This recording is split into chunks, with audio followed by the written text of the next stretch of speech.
was your best game last year and what was your worst game? I think didn't you say you won a title in Poland? Yeah, I won a Polish Cup. How was that? That's what really kept me going. Like, man, it ain't gonna stop here. Like, Poland, the best way it's at. Like, it's only gonna get better for you. So then when I went there, I went to France, and I'm like, okay, get a little better. Went to France, then I seen Paris. Or it don't even have to be, or just, it could be, because sometimes the type of players we didn't play would be somebody around our neighborhood or something like that. A lot of my stuff it is off the hezzy. So I play off the hezzy. Yeah, left or right hezzy, like hang drew. Most of my stuff off that. The mid-range killer. So where you like to pick your spots at? I mean, mid-range. See, that was in high school. I adapted now. I shoot a lot of threes now. Okay.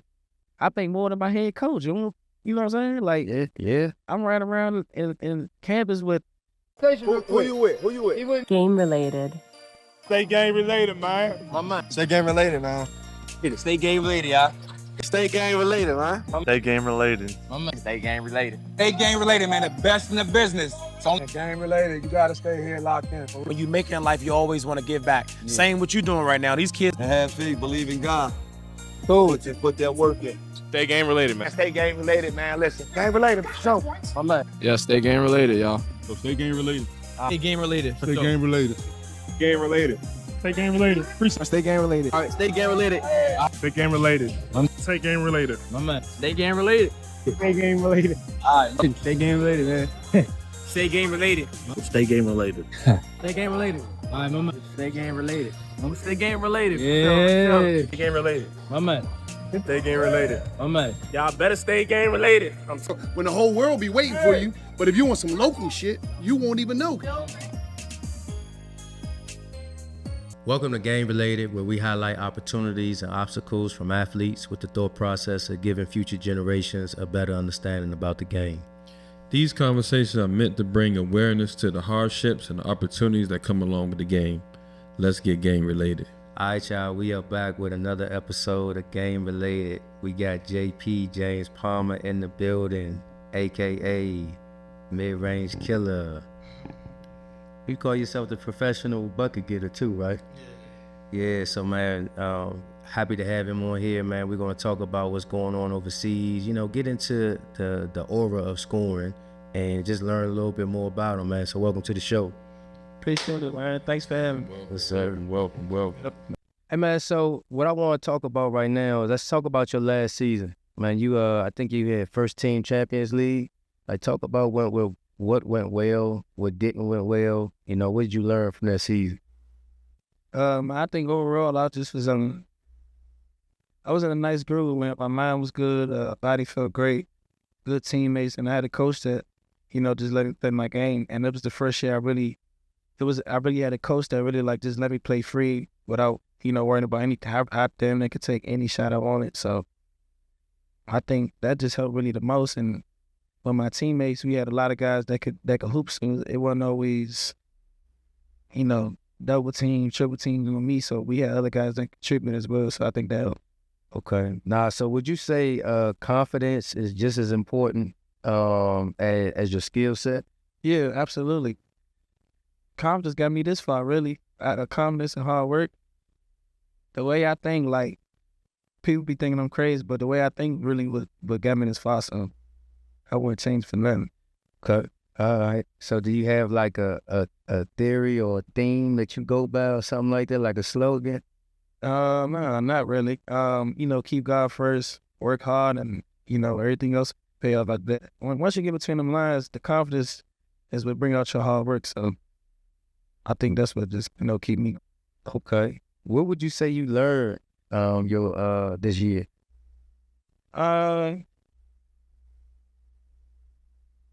Each year just growing as a person, as a man, just being like an individual, getting more connections off the court, stuff like that. I think that's what, I really been getting better with off the court. But as far as basketball, I feel like, the older you get, the game slow down. So, just playing at my own pace, don't let nobody rush me and, take advantage of opportunities. You know, I felt like you always played at your own pace. Yeah, I know. As a youngster, I watched you play, and like nobody really speeds you up. Like, where did you learn that? I mean, I guess I was always slow. I mean, once, you learn how to dribble, shoot, and all that type of stuff. But I think the big part as far as, like, even the youngsters coming up now is the pace. The pace changes, physicality changes. But the pace really, if nobody can speed you up there, you don't have to pretty much worry about defense. They just going to have to worry about if you miss them. Okay. So run down, like, what was your best game last year and what was your worst game? I think my best game, I had like 36 on the road. Did y'all win? Yeah, we. Okay. Now my worst game, I had like 5. We still won. Just missing shots. Really? All right, cool. So you re-signed with the same team? Yeah, Galatasaray. Okay, what made you do that? Same coach coming back. I mean, they did what they supposed to do as far as the paperwork. Same coach coming back, and they wanted to sign before the season was even over. So I weighed my options, and it's not better to go back to a situation where you know exactly what's going on. Yeah, man. I'm sure you got a cheer. The fans be cheering your name and stuff. Do they got like a JP cheer? See, they speak Turkish right on. So tell me about the Turkey league just in general. You know what I mean? Like, it's a Champions League. Like, what type of style is getting played over there? I think it's like a back and forth game. It's an up tempo game out there. It's as far as European competition, I would say Spain and then Turkey. To be honest, as far as like the top leagues where guys, want to play or and teams that have a lot of money to bring those type of players out there.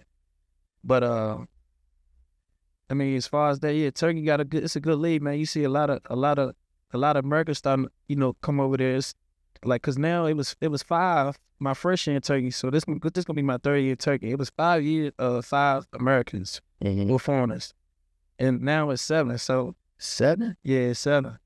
Yeah, so you could, especially if you got a passport, you obviously not gonna count, but you could have 7 Americans, and you could put them all on the same court at one time, and you play 2 games a week. But yeah, but 7 Americans, like, it makes the team more stacked. Start a 5 in with the bench. Yeah. Okay. Would you say that it's saturated though? If it's like, cause like Germany's kind of like that, where you might have a bunch of guys on a team. Like, does that mess up the pay?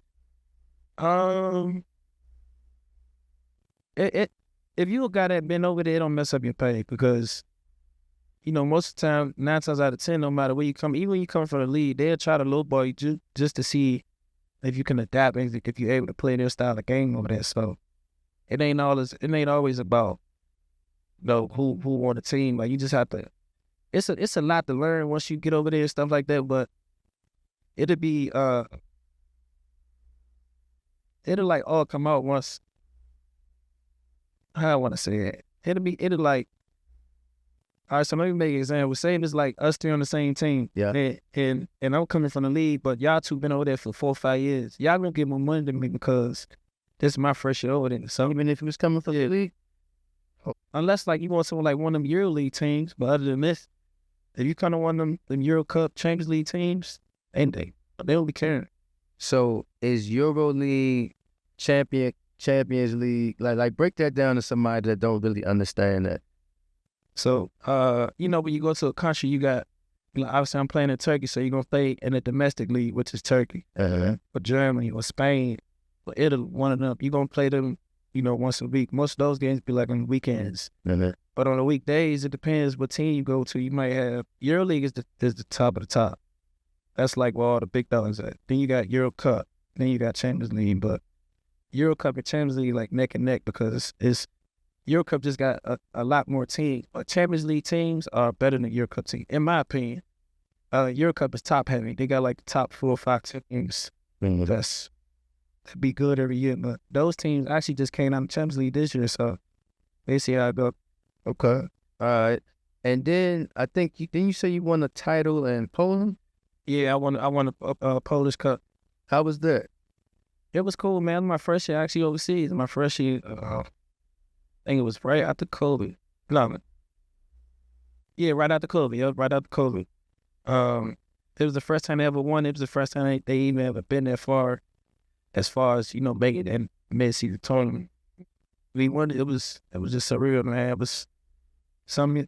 Once you win something like that over there, it's something you can't. It's a memory like only you can experience. Yeah, it's hard to explain. You just got to be there to see it. Yeah, and then that was their first time ever winning too, right? So you ingrained in their history forever over there.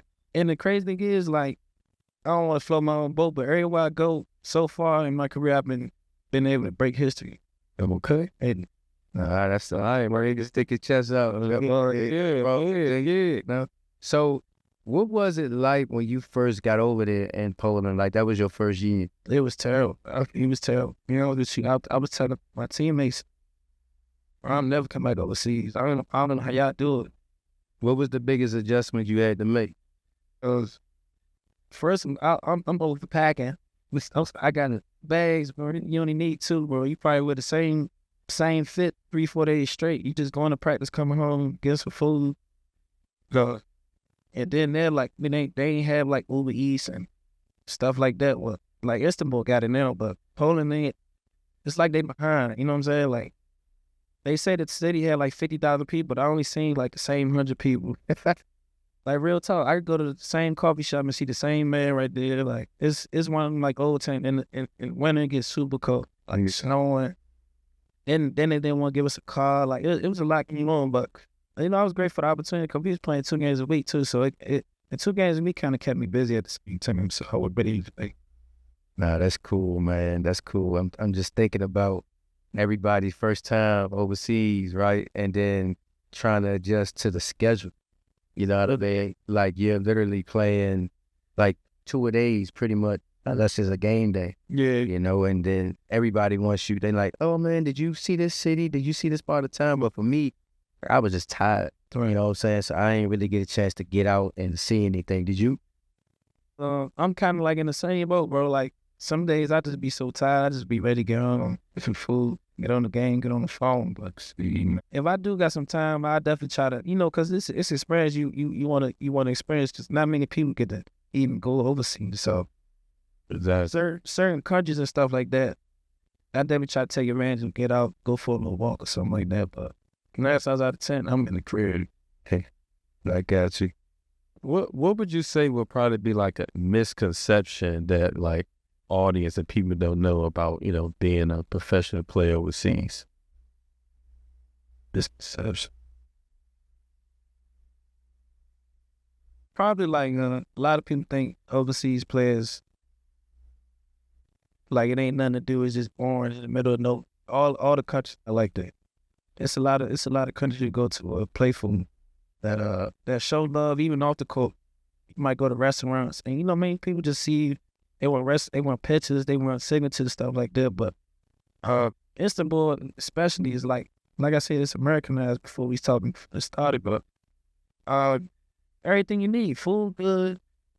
You want to go out, you can go out. They got little hookah lounges, whatever you want to do, pretty much. So it's just like here, really. So that's why I'm having a problem going back. Okay. So would that be probably like one of your favorite places? Like, what were some of your favorite places? And then I know Poland wasn't as great. Some of the not so great places, the experiences. Yeah, so obviously I'm gonna answer the question, but to go back, my man had told me on my team, like, man, that's what really kept me going. Like, man, it ain't gonna stop here. Like, Poland at the best way it's at. Like, it's only gonna get better for you.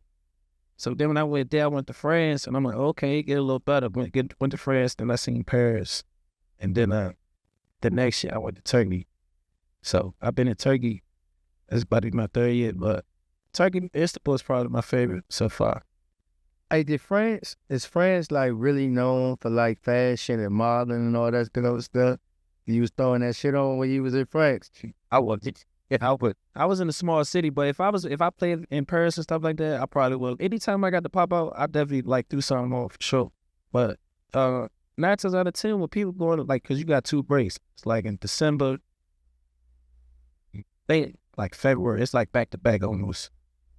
But Paris, like if you go out there for vacation, most time people when they get those breaks, they go to Paris. Yeah. They got the shake, hey, out there and everything. Yeah, they got Paris and everything. You see even like everybody come to Paris. Lil Durk, Future, A Boogie. Whenever they got free time one day, they come to Paris. All right, so I know Dirk, I know Future, I don't know A Boogie. Nice. New York rapper. Yeah. Know A Boogie? Yeah.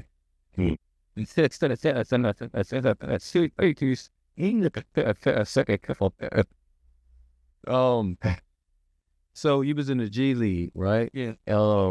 How was that experience? And then on your first game, you dropped 40 points when you was there in the G League. Like, I know that was a good icebreaker, and you was already a confident player anyway. So like, how was that experience? And then we'll come back to going back to overseas.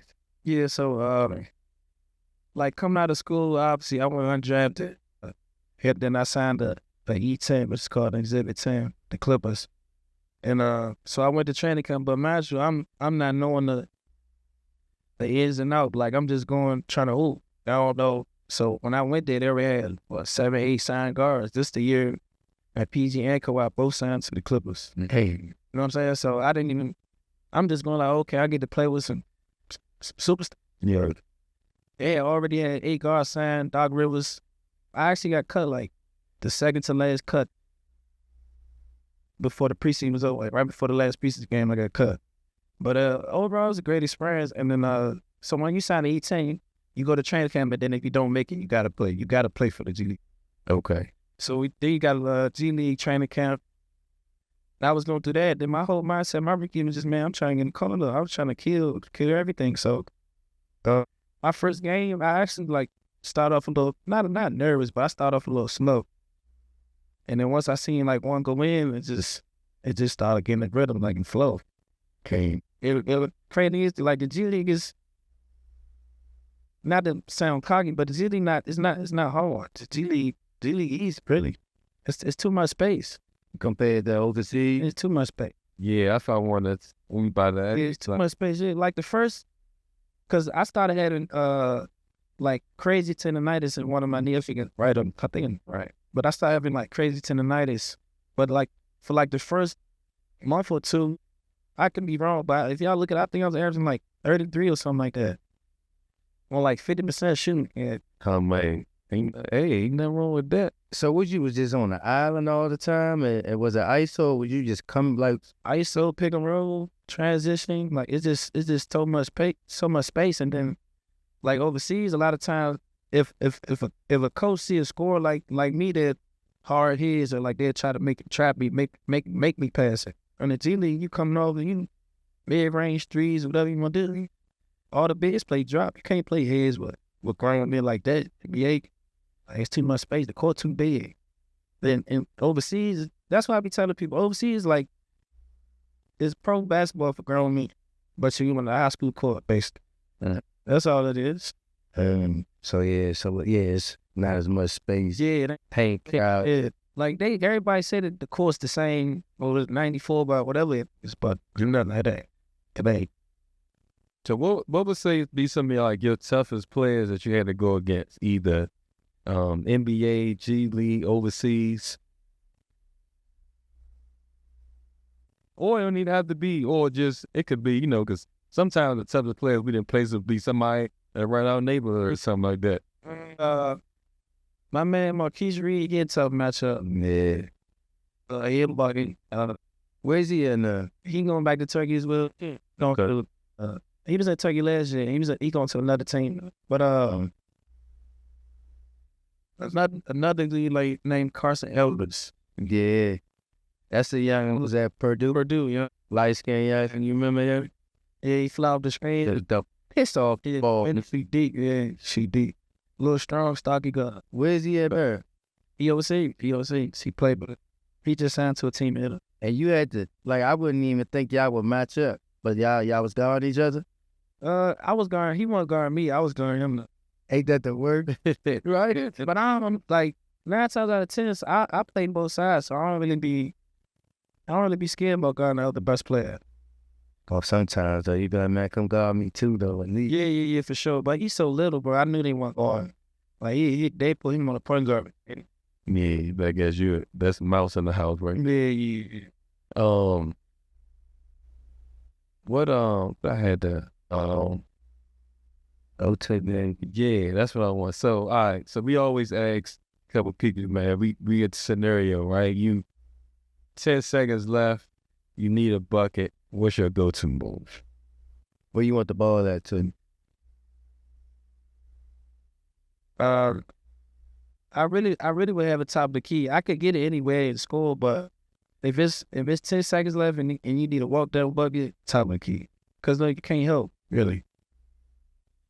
But really I just go instinct. I just see how the defender been playing me or how aggressive he is. I might just a lot of my stuff is it is off the hezzy. So I play off the hezzy. Yeah. Yeah, left or right hezzy. Like hang dribble. Most of my stuff off that. He was chilling on his when they at high school. It's the mid-range killer. So where you like to kind of where you got to pick your spots at? I mean mid-range. See that was in high school. I adapted now. I shoot a lot of threes now. Okay. I think last year I was like 7 or 8 attempts, something like that. But you know, that's how I start though, right? Like you start off being a good mid-range guy, and then as you get better and stronger and stuff, like that same mid-range become your 3. You know what I mean? And then it's really hard because if they do get too close to you, you know, if you even, you leaving, and then they might think you going to the rim and you won't. You know what I mean? And it's I'm low-key glad I grew up with a, playing like that because that's what really make you a 3-level scorer at the end of the day.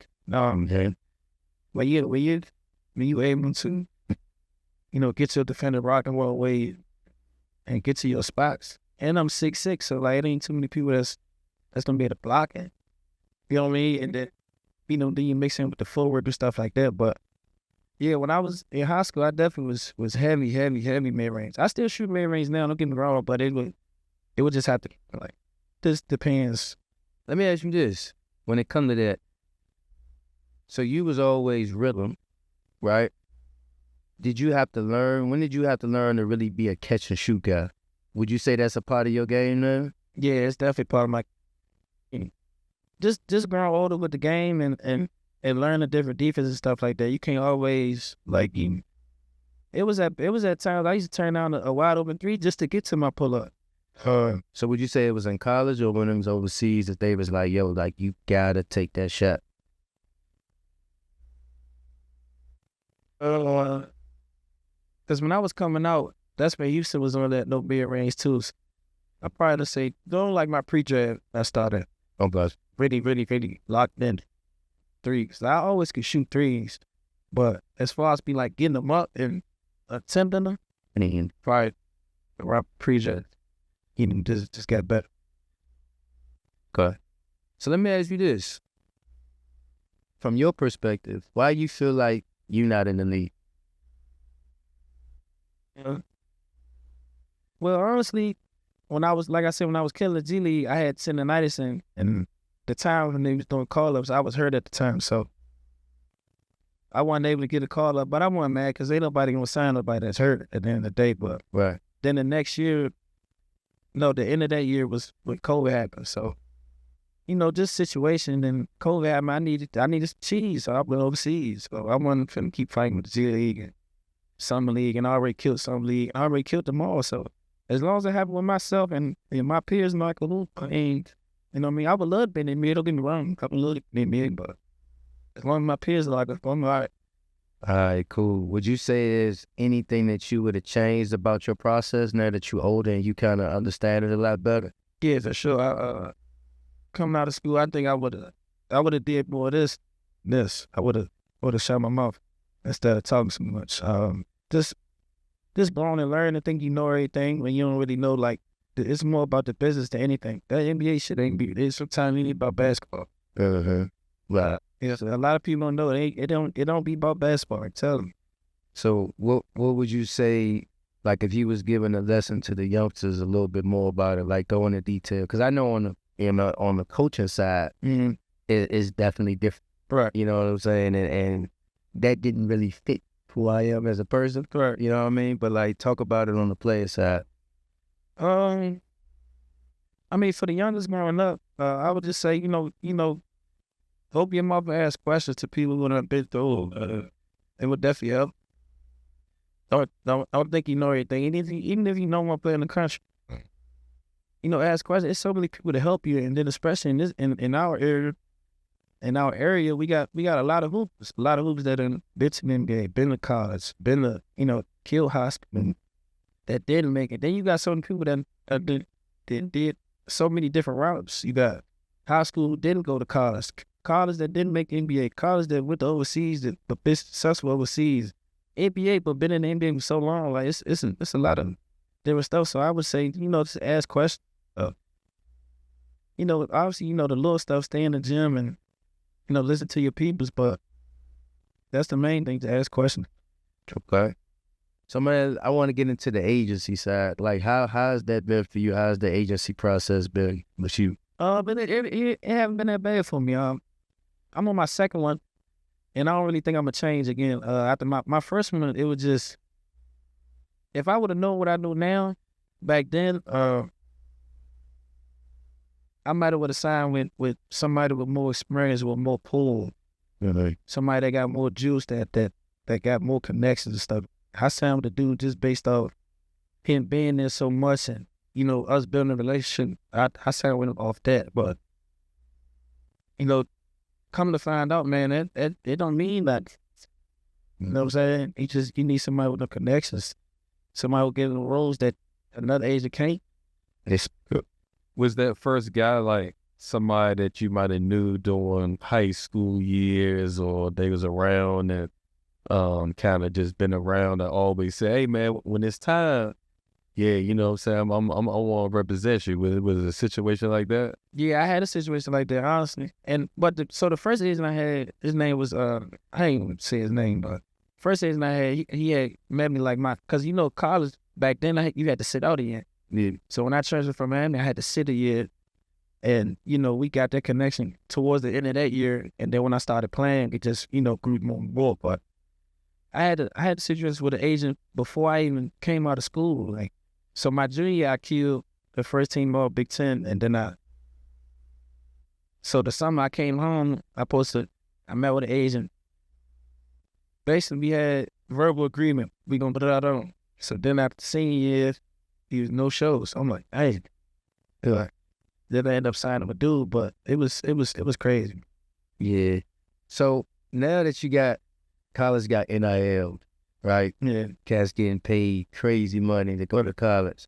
Like, how would you help them navigate through, like what questions do you think they should be asking agents and stuff like that now that they're getting access at such a young age? I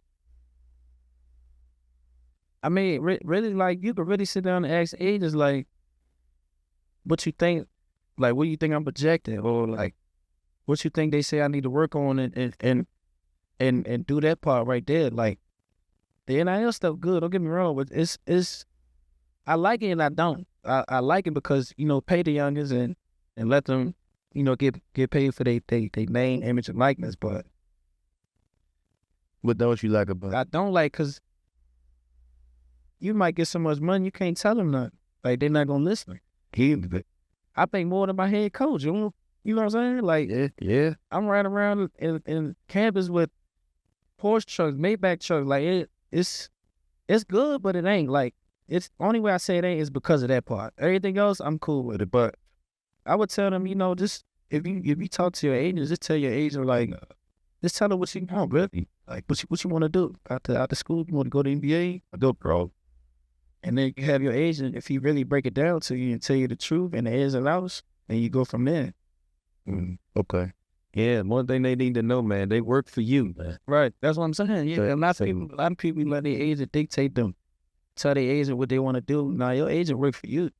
Yeah, So let's say we going back to overseas, like tell the audience what's like a day-to-day, like how that's like being overseas as a professional player.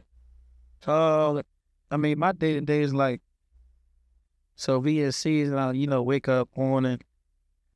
Like, I don't really be eating breakfast like that. So I wake up on, go to practice, shower, get some food, and go home, and you chill. Really, that's really your day. But if it's like a game day, you got to wake up, go to the street or have your street around, shower, go back to the hotel, chill to the game, then your game, then after the game, you got some food. But sometimes it depends what city you're in, what country you're in. The game might be late, 8 o'clock, finish at 10, all the restaurants closed. Yeah. You know what I'm saying? Especially if you're somebody that don't really cook like that. And you cook? Yeah, I can cook. I can definitely cook. I learned how to do that in Poland, for real. My first year, I was so bored, I'm out there trying stuff. What's your favorite? That's how you learn, though. I'm pescatarian. Oh, for real? Yeah. So I don't eat fish or seafood. So you like that Brazina? Like the Brazina? Brazino like that. That just makes in a day. Brazino like that. Well, it's a type of fish. It's a bass. Oh, it's a bass. Okay, yeah, I like bass. Like Chilean sea bass. Brazino is just a bass. Okay. Things for stuff. All right, bass. Okay. I like salmon and catfish. Yeah, I'm real simple. I do salmon too. I do catfish. Salmon. Sea bass, Brazino. I do white. Do Piece of trout. Yeah, I had trout before. I don't do tuna though. Yeah, I don't do the tuna. Yeah, I don't do that though. Hey, that turning into culinary. Chef JP, so you're reading. No, the whole time I've been like trying to get to that point, pescatarian. No, the reason why I really did it was that's why I mentioned the tendonitis with my knee. Mm-hmm. So once COVID hit, I started it. Cause my trainer been telling me like, change the diet up and all that. Cause I was a chicken wing fiend. I eat chicken wing 5 times a week, and I tried it during COVID. I ain't felt my knee. It's Inflammation. Yeah, it's like, so when you eat, no diddy. But when you take the meat out your diet and the red meat and steak and chicken, it take the inflammation out your body for real. Cause I really witnessed it. It might not work for everybody though, but it worked for me so far. Like I don't have no knee problems like I used to, and my body feel good. I got more energy when I wake up in the mornings. Ain't nothing wrong with that. Yeah, Ain't nothing wrong with that. Yeah, definitely. I mean, hey, man, the body talk to you. So exactly. Said, man, once you change the diet, you feel better. Yeah, I mean, the shit. If I was you, I wouldn't go back eating. Yeah, I mean, when you eat chicken for so long, I was eating chicken for so long. So my first month when I stopped, I was having crazy headaches. It's basically like being a fiend for real. Like you don't want to, be intaking some of your body that got control over you like that. You know what I'm saying? I mean, to each his own. Yeah. I'm just saying what helped me. But yeah, I tried it and it's been working. COVID was 2019. 2020. Yeah, 5 years in. So after the first month, I was, having withdrawals. Then like the second or third month is basically like you go out to eat and say we go out there, y'all order chicken, like you be like, if you last the better like damn that chicken like I really want a piece. But once you get past like the first 3 months, you get that urge and all that stuff. Like y'all can have a bunch of chicken in right now. I won't even touch it. Man, that's good though, man. It's a good motivation for me. I'm trying to, and I'm there, but I love like this jerk chicken, like you know what I'm saying. So it's like These are foodies. it's food. I'm gonna get there though. Yeah, so I got past that. But you know what I mean? It's tough. Don't get me wrong. I still might. I don't know. I wouldn't eat no chicken, but I still might see somebody look like a good ass piece of chicken. I'm like, duh. I want here is locked. I want it. I don't eat it. I don't eat no meat. No meat. Straight fish and seafood. So, what would guidance or advice that you might give a youngster that has aspirations that want to go overseas and play? That's a tough. Cause most youngsters want to go to the NBA. hey, it's rare you gonna catch a young that say they want to go overseas off the bread. But shoot, switch it to the NBA then. my advice for all of it really, I mean, it's basketball. They my advice is, stay level headed. Like I said before, ask questions. Stay in the gym, stay grounded. Learn from people. If you got mentors that hoop and stuff, ask questions like that. But most importantly, stand in the gym and just take care of yourself. You don't want to it's easy to get off the right path these days too. So just make sure you stand around the right people. You got a good little circle. And man, just love basketball, because like you'll see now, even in the NBA, you'll see now in overseas too. Like people just doing it for the cheese and not really loving it. That's why they'll do 3-4 years and retire, or you'll see somebody in the NBA crash out on purpose just to, be done with it. You gotta stay in love with the game. Yeah. So let me ask you this. I wanna get into just the psychology of scoring real quick, right? All right, so let's just say you got the ball on the wing, right? I'm taking away your right side, right? So I'm basically forcing you baseline, right? It's just me and you though. You might have a guy posting up, so but he's probably about to clear out, so it's just us, right? Like what you looking for, and like how are you attacking it? I'm gonna give you a couple scenarios. So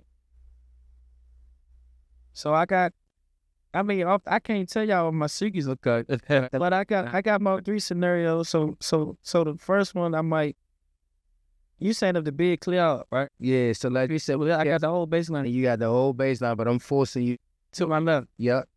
Hey, I might turn my hips and give you a little shimmy and really go baseline, or I might jab your top leg and see if you open up, or I might just try to rip through it, swing your arm and get to the middle. You know what I mean? It's a lot of little different. It depends how the defender really got me, but I got a lot of little tricks of trade. I got, like I've been telling people all the time, like, I got a lot in my bag. Yeah, man. A poor rabbit got one hole. Yeah. So, I guess what else I want to ask is, when somebody guarded you the toughest, we're gonna get you on in a minute. All right, Fatty, sit down, man, and be quiet. You about it. We got a special guest on here. We're gonna let him come on in a little bit, y'all. But all right, when somebody was guarding you and they gave you your toughest, like what were they doing to you? I know you gonna say, dog, I just missed, but you know what I'm saying? No, I'm not gonna say that. No, I be real. A tough defender, I mean, the thing they could probably do is like deny me the ball. That's one, or just be wild physical, and obviously we on the road or something. The refs ain't, you know what I'm saying, calling all the calls, which is gonna happen. But that's really try to be physical as much as you can and deny me the ball. Really. Yeah. That's the funny thing. Like when you watch the NBA, it feel like you can't deny the guy the ball because it's too much space. But overseas, you can definitely do that and get frustrated and shoot like one of them ego shots just because he ain't touched the ball in a minute.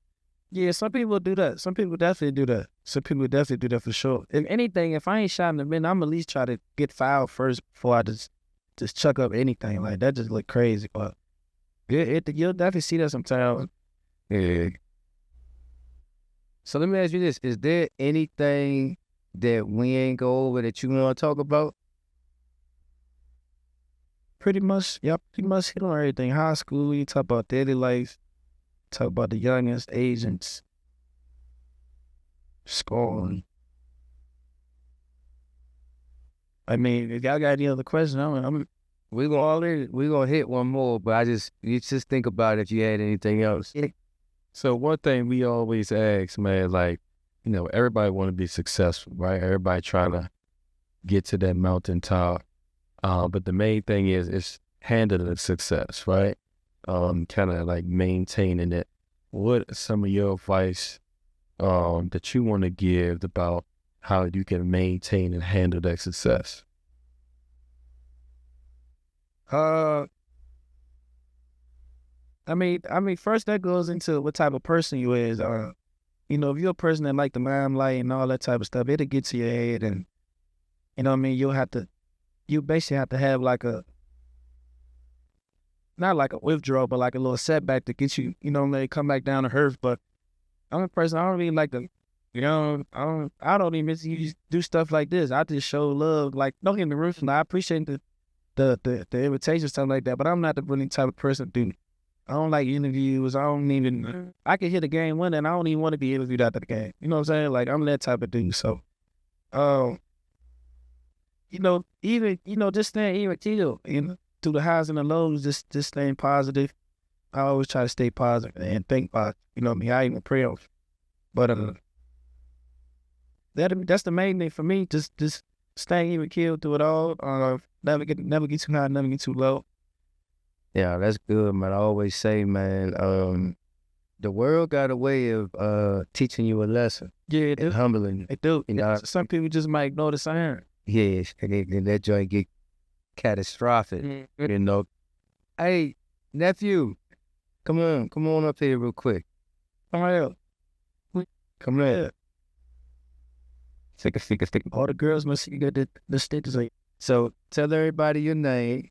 You've been a great guest today. Tell everybody your name. Tyree? Yeah. Okay. And what grade are you in? First grade. First grade. And what's your favorite sport? Football. Okay. And who's your favorite player? Tyreek Hill. Tyreek Hill? Okay. And do you beat this is your uncle, right? Uncle James? Yeah. Do you beat him in basketball? Yes. Yeah. Who your favorite basketball player? LeBron James. All right. Besides LeBron, who else? Michael Jordan. You're supposed to give your uncle some love. What about your uncle? He's a basketball player. What am I? He only sent that basketball. He used to. I'm holding it. You ain't supposed to get on the show and crush your uncle like that, man. And right?